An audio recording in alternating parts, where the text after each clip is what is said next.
నమస్తే, welcome to are voice. నేను journalist నవత. మొత్తానికి బీఆర్ఎస్ ప్రభుత్వ అవినీతి చిట్టా అధికారం కోల్పోయిన తర్వాత ఒక్కొక్కటిగా బయటకు వస్తున్నాయి. బీఆర్ఎస్ ప్రభుత్వ హయాంలో కూడా బీఆర్ఎస్ చేసిన అవినీతికి సంబంధించి చాలామంది చెప్పే ప్రయత్నం చేసినప్పటికీ వాళ్ళ గొంతులు నొక్కుతూ వచ్చింది అధికార పార్టీగా ఉన్న బీఆర్ఎస్ అప్పట్లో.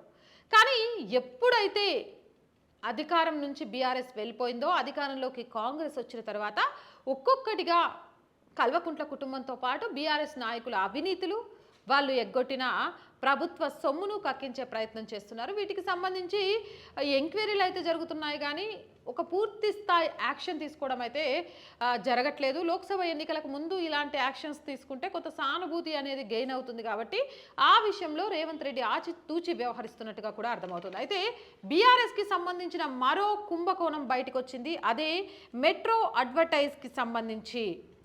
బీఆర్ఎస్ హయాంలో మెట్రో పిల్లల యాడ్స్కి సంబంధించిన స్కామ్ ఒకటి ఇప్పుడు బయటకు వచ్చినట్టుగా తెలుస్తోంది. ఎల్ఎన్టీ వాళ్ళకి సంబంధించి దీని బాధ్యతలు అప్పచెప్పారు. అయితే ఒక్క పిల్లర్ మీద యాడ్ వేయడానికి 11,000 రూపాయలకు బీఆర్ఎస్ నాయకుడి అనుచరుడు లీజ్కి తీసుకున్నాడు. అంటే మెట్రో పిల్లర్ కింద ఒక పిల్లర్కి యాడ్ వేయడానికి లీజు 11,000 రూపాయలకు తీసుకొని అదే వ్యక్తి అదే పిల్లర్ని 50,000కు జిహెచ్ఎంసీకి అద్దెకిచ్చాడు. అంటే ఒక బ్రోకర్ అంటారా దీన్ని మన భాషలో, ఇక ఫీల్ అవుతారేమో అలాంటి పదాలని వాడితే, కానీ మధ్యవర్తిగా ఏంలే ఈ నుంచి తీసుకొని ఈడికి అప్ప చెప్తే చాలు, అంతే. 50,000 11,000 ఎంత తేడా! కూర్చొని తినేయచ్చు. అంటే ఇది ఎంత పెద్ద కుంభకోణం అయి ఉంటుంది. దీనికి సంబంధించి కూడా ఇప్పుడు రేవంత్ రెడ్డి ప్రభుత్వం బయటికి తీసే పని చేస్తోందట. అయితే దీంట్లో రాష్ట్రానికి కానీ మెట్రోకి కానీ ఏమీ లాభం లేదు. భారీగా దోచుకుంది ఎవరంటే బీఆర్ఎస్కి సంబంధించిన దళారి.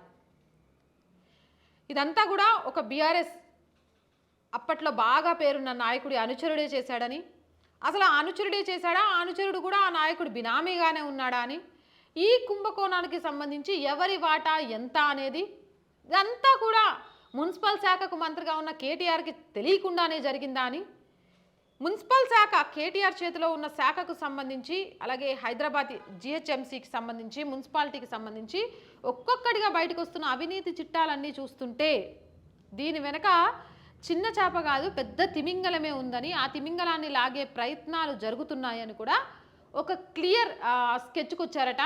ఇదంతా కూడా ఒక్క నాయకుడిని టార్గెట్ చేస్తూ ఆయనకు సంబంధించిన అవినీతికి సంబంధించి ఏమంటారు 360 యాంగిల్స్లో కూడా ఆయన్ని బందీని చేసి కటకటాల పాలు చేయడానికే, కాబట్టే ఆయన శాఖకు సంబంధించిన అవినీతిని మొత్తం బయటికి తీస్తున్నారు అంటూ కూడా సోషల్ మీడియా వ్యాప్తంగా అయితే ఒక చర్చ నడుస్తోంది. ఏదేమైనా కూడా ఇది ఒక చిన్న కుంభకోణం కూడా కాదు, ఇది కూడా చాలా పెద్ద కుంభకోణం అంటూ ఒక చర్చ అయితే మొదలైంది. ఇలాంటి కుంభకోణాలు చాలా ఉన్నప్పటికీ వీటి మీద ఎంక్వైరీలు అయితే జరుగుతున్నాయి, కానీ పూర్తి స్థాయి యాక్షన్ తీసుకోవడం లేదని కొంత ప్రజలైతే నిరుత్సాహంలో ఉన్నారు.